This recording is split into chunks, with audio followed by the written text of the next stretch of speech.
Baik, Assalamualaikum warahmatullahi wabarakatuh.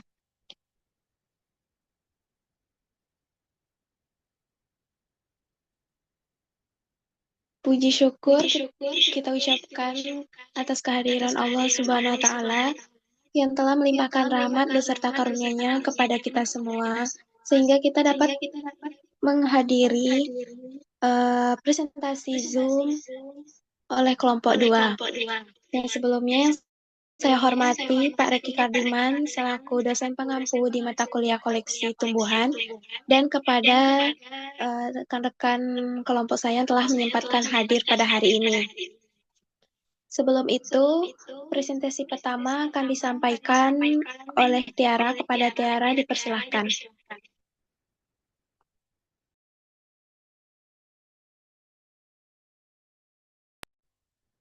Baik, terima kasih kepada moderator. Untuk materi kita pada hari ini, yaitu kita akan membahas tentang koleksi sampel tumbuhan di lapangan, di mana kita akan membahas terkait metode koleksi tumbuhan, langkah-langkah koleksi tumbuhan di lapangan, pengamatan dan koleksi berdasarkan habitat tumbuh, dan pengamatan lapangan. Yaitu yang pertama ada pengertian dan metode dari koleksi tumbuhan, di mana pengertian dari koleksi tumbuhan lapangan yaitu adalah kegiatan mengambil sampel tumbuhan langsung dari habitat aslinya di alam untuk tujuan penelitian, pendidikan, dokumentasi, atau pembuatan herbarium. Koleksi umumnya terdiri dari sampel tumbuhan yang diawetkan dengan cara dikeringkan atau dengan pengawetan cair, yaitu ada yang namanya herbarium basah dan juga herbarium kering. Baik, untuk hal-hal yang harus diperhatikan dalam proses koleksi tumbuhan ini, yang pertama adalah memilih bagian tumbuhan yang representatif, di mana itu ada akar, batang, daun, buah, dan juga bunganya. Kemudian kita juga melakukan mencatat informasi penting terkait lokasinya, koordinat, ketinggian tempat, jenis habitatnya, warna bunga, aroma, dan juga waktu pengambilan dari sampel tersebut. Kemudian kita juga harus melakukan pengawetan awal agar spesimen tetap terjaga sampai dibawa ke laboratorium nantinya. Metode koleksi tumbuhan. Yang pertama itu metode jelajah atau exploration method, yaitu di mana kita melakukan penelitian dengan cara berkeliling secara bebas di area yang sudah kita jadikan untuk penelitian, dan juga tumbuhan yang dianggap penting dan unik mewakili spesies koleksi langsung. Kemudian juga kita melakukan yang mana cocok digunakan untuk tujuan penelitian dan juga eksplorasi keanekaragaman secara umum. Kemudian kelebihan dari metode ini, di mana metode ini lebih praktis, cepat, bisa menemukan spesies langkanya. Kemudian kekurangan dari metode ini tidak sistematis, data kurang representatif, dan juga kurang untuk analisis kualitatif. Kemudian ada metode jalur atau transect metode, di mana itu membuat jalur lurus atau zigzag di area penelitian. Biasanya tuh dengan panjang 10 meter serta lebar 2 meter. Dan juga semua tumbuhan yang ada di jalur tersebut dicatat dan dikoleksi. Biasanya ini cocok untuk studi vegetasi, distribusi, dominansi tumbuhan. Kelebihan dari metode ini sistematis, representatif, dan juga mudah perbandingan antar lokasinya. Sementara kekurangannya butuh waktu lebih lama, area terbatas pada jalurnya. Kemudian untuk metode ketiga itu kita menggunakan metode plot atau kuadran method, di mana itu membuat petakan pengamatan dengan ukuran tertentu. Misalnya itu ada 1x1 untuk herba, 10x10 untuk semak, dan juga 20x20 untuk pohon. Untuk semua tumbuhan dalam petakan dicatat dan diambil juga sampelnya. Biasanya ini lebih cocok untuk menghitung kerapatan, frekuensi, dominansi, dan juga untuk keanekaragaman spesies. Kelebihan dari metode ini yaitu hasilnya lebih kuantitatif, bisa digunakan untuk analisis ekologi, sementara kekurangannya itu memakan waktu, tenaga, dan kadang sulit diterapkan di medan yang luas. Untuk metode keempat, yaitu ada metode purposely sampling atau sengaja. Biasanya itu koleksi dilakukan hanya pada tumbuhan yang relevan dengan tujuan penelitian. Misalnya hanya mengambil tumbuhan obat, tumbuhan berbunga, atau tumbuhan endemik.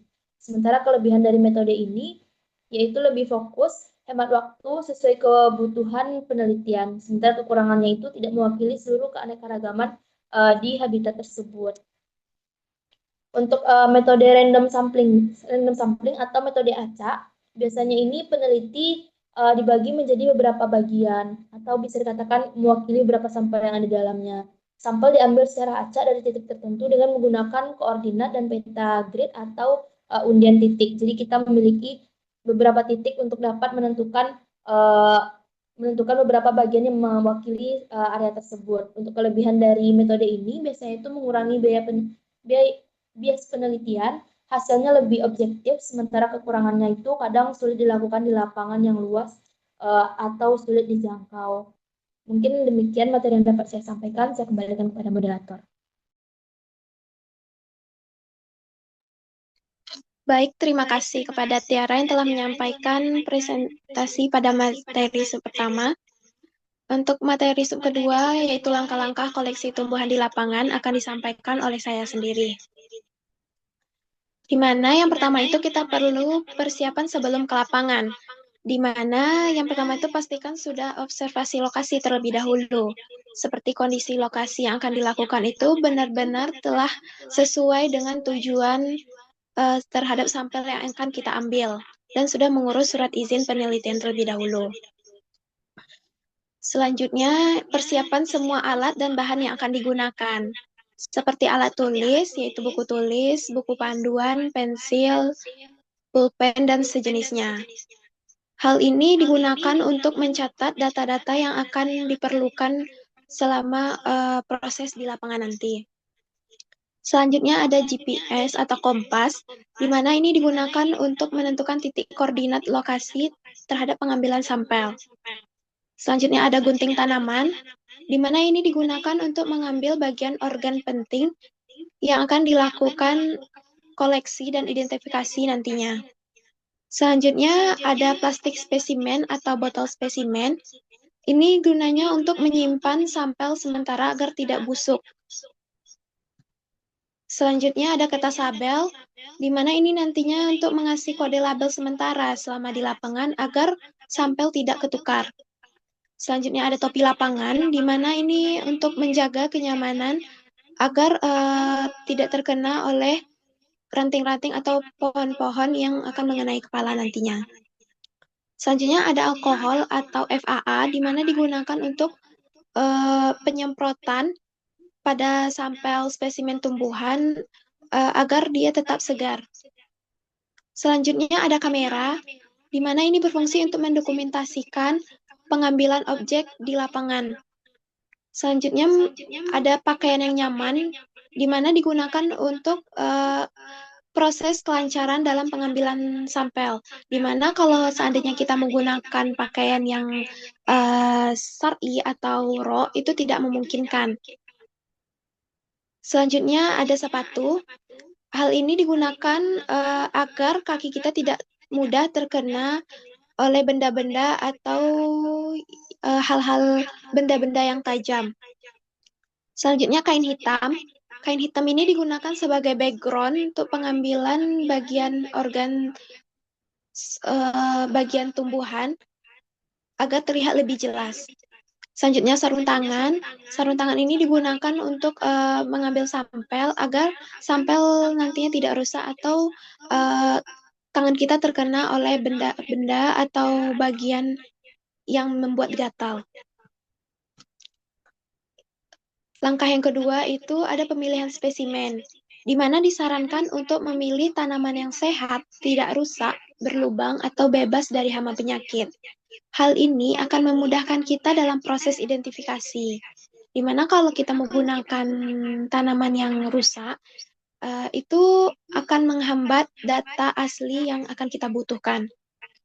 Selanjutnya, usahakan pilih tumbuhan yang lengkap, yang berbunga, dan berbuah, agar data yang kita butuhkan itu benar-benar lengkap. Langkah yang ketiga itu ada koleksi tumbuhan, di mana saat kita menemukan tumbuhan yang ingin kita ambil, baik itu perdu, herba, ataupun pohon, itu nantinya sebelum kita potong, alangkah baiknya foto keseluruhan tanaman tersebut di habitat aslinya. Setelah itu, ambil dan potong dengan hati-hati dan susun di tempat kain hitam untuk memudahkan nantinya saya identifikasi. Setelah itu, siapkan plastik spesimen, kertas koran untuk menyimpan sampel sementara, dan beri kode label yang menarik, unik, dan berurutan agar nantinya data tidak ketukar. Selanjutnya, langkah yang keempat itu pengambilan data di lapangan, di mana segala data yang kita butuhkan nantinya akan ditindaklanjut di saat pembuatan herbarium di laboratorium. Di mana data-data yang kita butuhkan itu ada nama lokal, seandainya kita tidak tahu kalau spesies yang kita temukan itu sudah baru atau sudah ada, maka bisa dikasihkan saja kode X. Selanjutnya ada tanggal pengambilan spesimen tumbuhan. Ada nomor koleksi dan lokasi ditemukan. Lokasi ditemukan ini dilengkapi dengan nama desa, kecamatan, kabupaten, dan provinsi. Selanjutnya catat keterangan habitat. Apakah dia hidup di terdedah atau ternaung. Selanjutnya ada kondisi ekologi seperti jenis tanah dan kelembapan ataupun cahayanya. Bagian akhir, deskripsikan tambahan morfologi tumbuhan seperti warna, bau, atau pada batang yang tingkat pohon, itu biasanya ada yang bergetah. Nah, itu bisa diambil dengan mengupas sebagian kulit pohon tersebut untuk melihat bergetah atau tidaknya. Selanjutnya, penyimpanan sementara. Setelah sampel telah kita ambil, terus kita letakkan di koran dan kita simpan dalam plastik spesimen lalu diikat, maka spesimen tersebut nantinya harus dibawa ke laboratorium botani untuk identifikasi lebih lanjut dan proses herbarium untuk penyimpanan yang lebih lama, sehingga nanti dapat digunakan untuk penelitian, untuk observasi tentang kunjungan sekolah ataupun yang lainnya. Baik, sekian presentasi dari saya. Untuk materi sub ketiga akan disampaikan oleh rekan saya Neza. Kepada Neza, dipersilahkan. Baik, terima kasih kepada moderator. Untuk materi yang ketiga itu ada pengamatan dan koleksi berdasarkan habitat. Habitat tumbuhan sendiri merupakan tempat atau lingkungan alami tempat tumbuhan hidup dan tumbuh. Setiap jenis tumbuhan itu memiliki kebutuhan lingkungan yang berbeda-beda seperti jenis tanah, kelembapan, cahaya, dan suhu.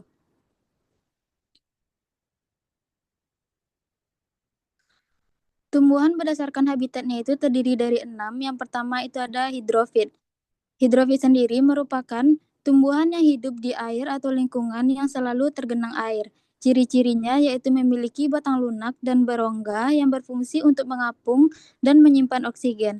Akar yang tidak terlalu mengembang, serta memiliki daun yang lebar dan tipis. Contohnya itu pada teratai, eceng gondok, dan kangkung air. Yang kedua itu ada higrofit, yang merupakan tumbuhan yang hidup di tempat yang lembab dan teduh, yang biasanya dengan kelembapan udara yang tinggi. Ciri-cirinya itu memiliki banyak stomata, permukaan daun yang basah dan licin, dan memiliki akar serabut. Contohnya itu pada lumut, talas, dan keladi. Yang ketiga itu ada xerophyt, yang merupakan tumbuhan yang hidup di daerah kering dan minim air seperti di gurun. Ciri-cirinya itu memiliki daun yang tebal atau daun yang berbentuk duri, umumnya memiliki batang yang tebal untuk menyimpan air dan memiliki akar yang panjang untuk mencari air. Contohnya itu kaktus, lidah buaya, dan pohon kurma. Yang keempat itu ada mesofit, yang merupakan tumbuhan yang hidup di lingkungan dengan kelembapan dan air yang cukup atau normal. Ciri-cirinya itu memiliki akar dan daun yang berkembang normal dan tidak tahan terhadap kekeringan atau genangan yang berlebih. Contohnya itu pada padi, jagung, dan mangga. Yang kelima itu ada halofit, yang merupakan tumbuhan yang hidup di lingkungan dengan kadar garam yang tinggi seperti di pantai atau tanah asin. Ciri-cirinya itu dia toleran terhadap salinitas tinggi, memiliki kelenjar garam, dan memiliki akar yang khusus menyerap air dari lingkungan yang asin. Contohnya itu bakau, rumput gajah, dan salicornia.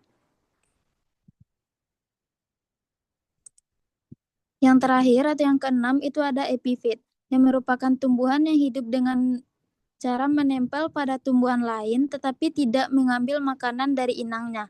Ciri-cirinya itu memiliki akar udara untuk menyerap air dari udara, tidak merugikan inangnya, dan hidup di tempat yang tinggi. Contohnya itu pada anggrek, paku tanduk rusa, dan kantung semar.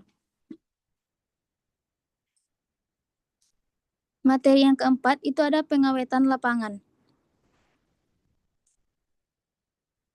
Pengawetan lapangan sendiri merupakan tindakan awal yang dilakukan di lokasi pengambilan sampel untuk menjaga kualitas tumbuhan sebelum dibawa ke laboratorium atau herbarium. Tujuannya itu supaya sampel tidak layu, busuk, atau rusak sehingga ciri-ciri aslinya masih terjaga. Metode pengawetan lapangan yang pertama itu ada pressing atau penekanan dengan alat pres tumbuhan. Dengan cara tumbuhan dibentangkan di antara kertas koran lalu ditekan menggunakan papan atau alat pres agar rata. Kertas diganti secara berkala agar sampel cepat kering dan tidak berjamur. Yang kedua itu ada pengeringan sementara. Sampel dijemur di bawah sinar matahari atau diletakkan di dekat sumber matahari.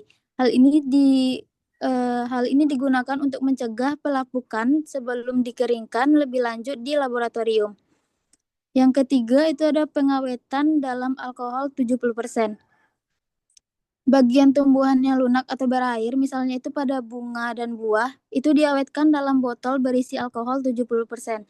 Hal ini digunakan untuk mencegah pembusukan sekaligus mempertahankan struktur jaringan.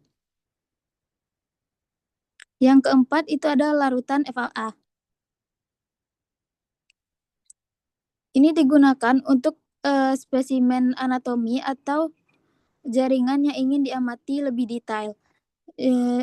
Dan juga untuk menjaga setiap bentuk sel agar tetap stabil. Yang kelima itu ada silika gel. Digunakan khusus untuk koleksi daun segar yang akan dipakai dalam analisis DNA. Daun ini dimasukkan ke dalam kantong berisi silika gel supaya cepat kering tanpa merusak jaringan genetiknya.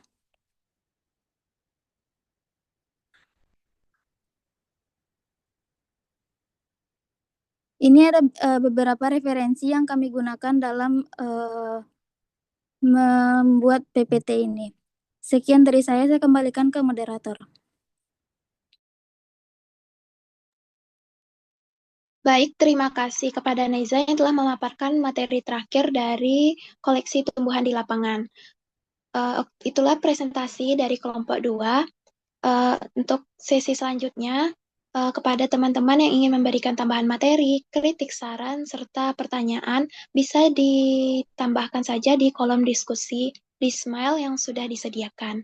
Sekian presentasi kami ucapkan terima kasih. Assalamualaikum warahmatullahi wabarakatuh.